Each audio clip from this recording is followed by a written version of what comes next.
What's going on, beautiful people? Thank you for tuning in and watching and listening to my bullshit, because it is bullshit. So as long as it's mostly it's abstractions and concepts, we're in the land of bullshit, right? So we're always going to be in the land of bullshit, but I also share experiences, which makes it more real, because experience is the real thing.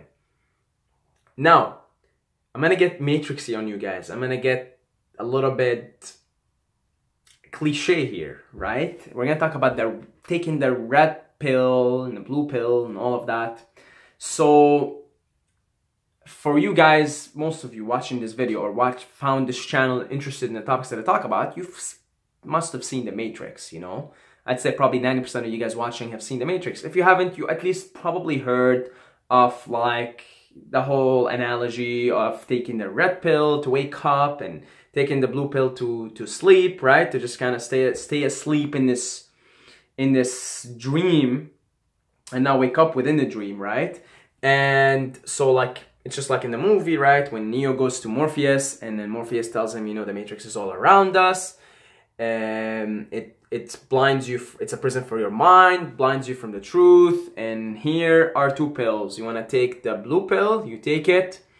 You wake up in your bed and you believe whatever story you want to believe. You take the red pill, you stay in Wonderland, and I show you how deep the rabbit hole goes. So, I think most of you guys watching this video, and I would say me included, have swallowed the bitter truth. We have swallowed the bitter red pill. Not by choice. Most of us just kind of woke up to this thing, just spontaneous awakening, right? And realize, hold on a second, what the fuck's going on?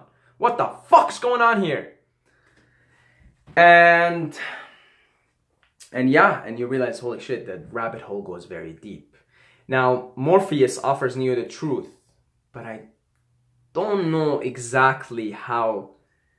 I think a lot, like there's a lot of arguments. A lot of people say, I took the red pill, bro. Fuck society. Fuck this system. Fuck the monetary system. Society's all fucked up. All conventions are stupid and this doesn't make sense. And it's a mass hallucination that we're living in called civilization. A lot of people tell you that, but everybody has like a different approach to that, right? A different truth to express. Some people go into the conspiracy theory route, the Illuminati route. Others go into outer space, right? And ancient Egypt and all of that. Some, like me, go into psychedelics mostly, right? The psychedelic state of mind is sort of my own version of the truth. In fact, I look at the psilocybin mushroom and the LSD as the red pill. You see, and it's a hardcore version of the red pill, because it will dissolve all boundaries. It will make you see the world for what it really is, at least momentarily, before you have to go back into your sober state. But even when you come back to your sober state, you come very differently. So, different truths, different ways of sort of going about that truth, that proposed truth that, you know, Morpheus gives Neo. But what I think all of us can agree on, you know, whatever our truth is and however we approach this truth and whether if even it's the truth or not, we can all agree that the world is fucked up and society's fucked up and we live in an egocentric world. When I say egocentric, I mean separation. Everything's separation. Starts off with the bigger picture. Cities are separated from nature, so human beings think it's really cool. We're really cool and special, so we gotta separate ourselves from the natural world. So we create city-states. We're like, oh, by the way, this is a place for humans. And, you know, squirrels are okay. They're allowed to chill in here. And birds are allowed to chill here. And cats are allowed to chill here. And dogs are allowed to chill here. So as long as they stay on a leash. Which I think is really bad for dogs, man. You know, dogs are wild. And they're wolves originally, right? And they just want to, right? So, anyway, that's a different argument altogether. So, yeah. So, we allow certain animals and species, so as long as it's not dangerous to us. But we say, well, everybody else, fuck you. You stay on that side, on the wild side. Fuck you. We don't want to have anything to do with you. And yeah, we'll have some trees, of course. You know, we'll keep some trees in the city, but mostly, you know, it's an industrial type place, right? Starts off there, the separation, and then it goes on a it's a macro level, and it goes on a micro level, right? So man looks at him, says, I'm different than a woman, and then you have men hating women, women hating men, oh, you're right? When really we want the same thing. We want love, we want support, we want pleasure. But again, we look at the differences, and it keeps going and going and going. You start to look at the difference between you and your friend, and say, oh, we're different, like, you know, like, no, he's different than me, I'm different than him, I'm this type of person, he's type of person.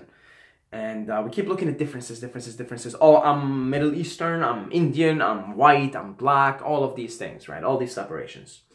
That's the matrix. That's the blue pill. The blue pill is taking the blue pill, meaning you stay in that kind of world, in the separation world, where everything's separate, and you hang on to this ego identity as if it's the real you, as if it's you, as opposed to just a character that you're playing out. And the truth, in my book, the truth is simple. The truth is oneness.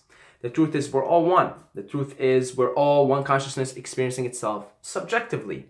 The truth is love. The truth is beauty. That's my version of truth. That's what the psychedelic, anyway, reveals to me as a truth. Okay, that's my version of the red pill. There are many different versions out there. And some, I think, become just a perverted version of the blue pill. So you go on and you start to separate again. But what I see is the truth is oneness. What I see the truth is love. And anything that is going to increase the vibration, you know, let's get hippie on you guys, it's the right audience. Anything that's going to increase the frequency, the vibration of you as a human being, the people around you as other human beings, and the beings around you as plants and animals and etc. I mean, this is something I notice in dogs. I love dogs. Or I don't have a dog, but I love dogs, right? And I always play. I make a point to play with every dog that I see on the street, or at least try to play with them. If their owner doesn't want me to play, or the dog is a little bit hostile, I make a point to try and at least look at the dog and pet the dog. And I used to be scared of dogs. I've become very good with them. And anyway, so I notice that the dog, it takes on the personality of the owner. And I talked to some of the owners. I said, you know, the more happy, joyful ones.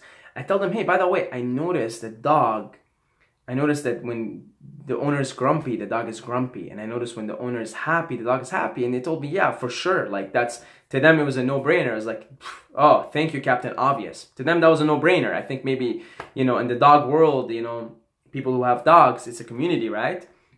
But to many of those people that I talked to, it was a no-brainer. It was a no-brainer that who you are is your dog is going to take on that personality. So to me, the truth is anything that increases the frequency of love, increases positive energy into the universe, right? And puts it out into other beings as well.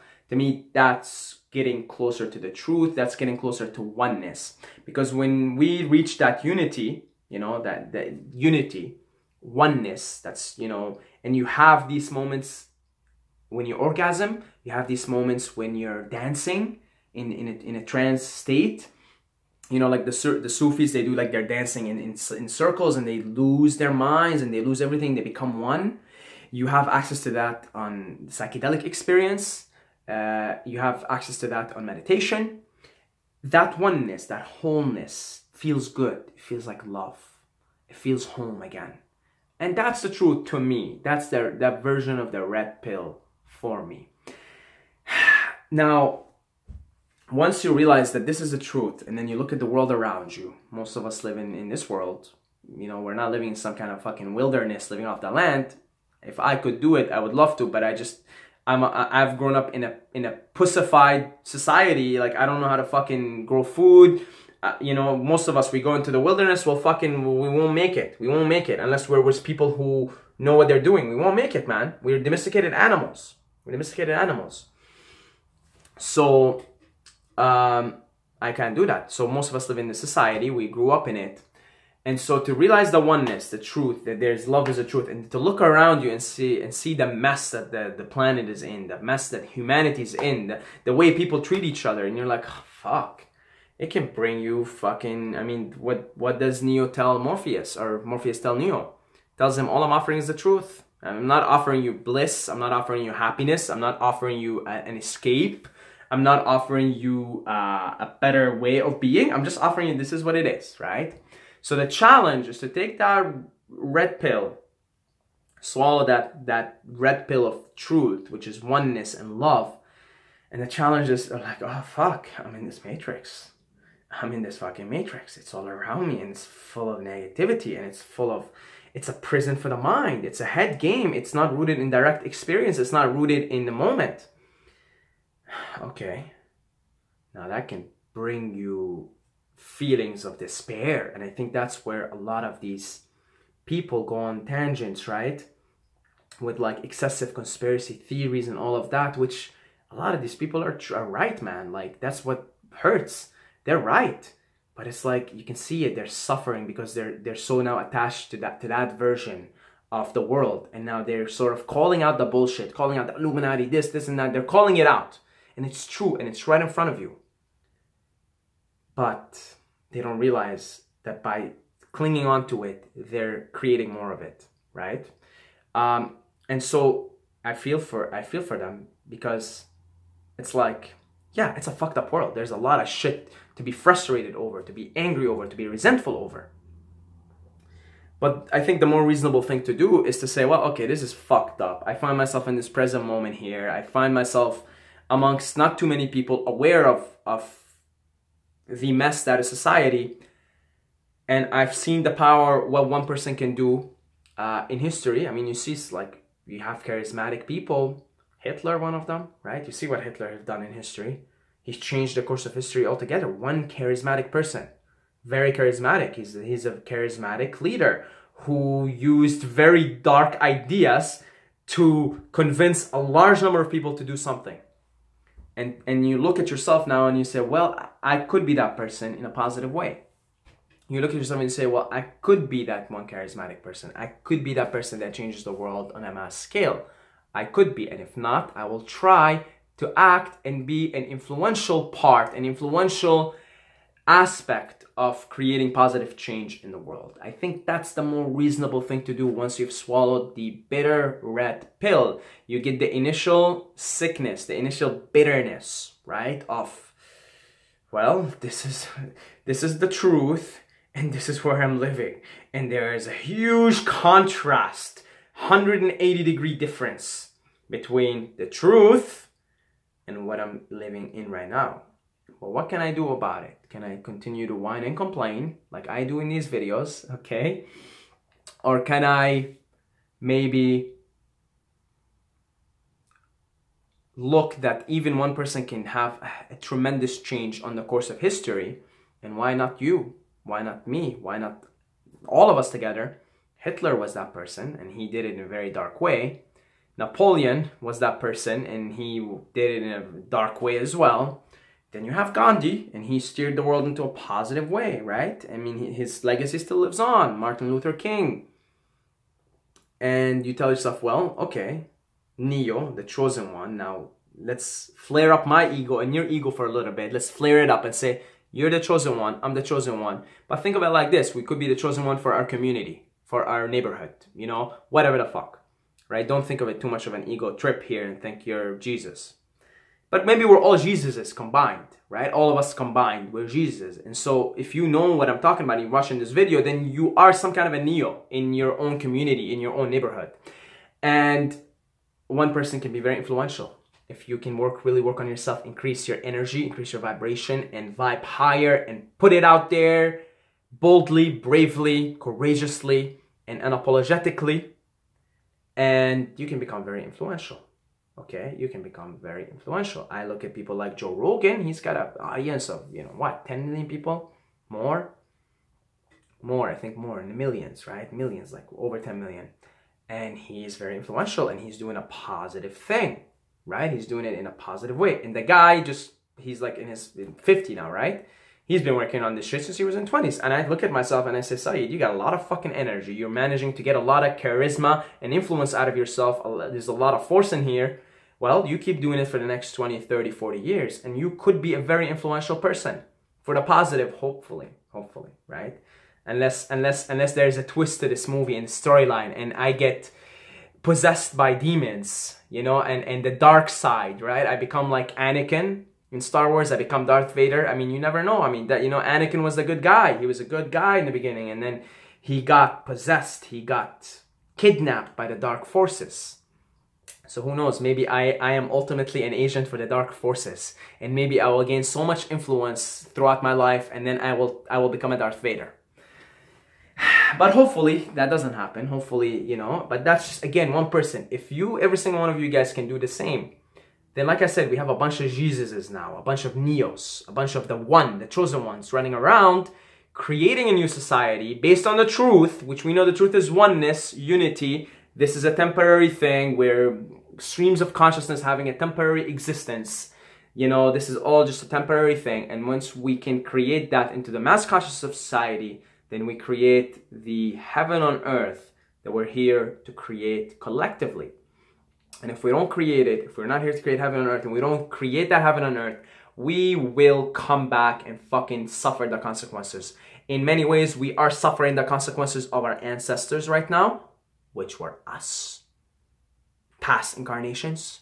And if we don't do something about it collectively now, guess what? We will come back as the grandchildren. We're the grandchildren, we're the ancestors, and we will suffer the consequences of our inability to take decisive action in a positive direction. God bless you all. You're all amazing, wonderful beings. You could be the next Gandhi. You could be the next Luther King. You could be. You just gotta get up and share your gift, share your truth with the world. However that truth manifests itself in you in the moment. God bless you all. You're all amazing. I love every single one of you guys, but don't forget to subscribe or you're gonna sleep with the fishes. And that's a bitter pill, my friends. So make sure you subscribe.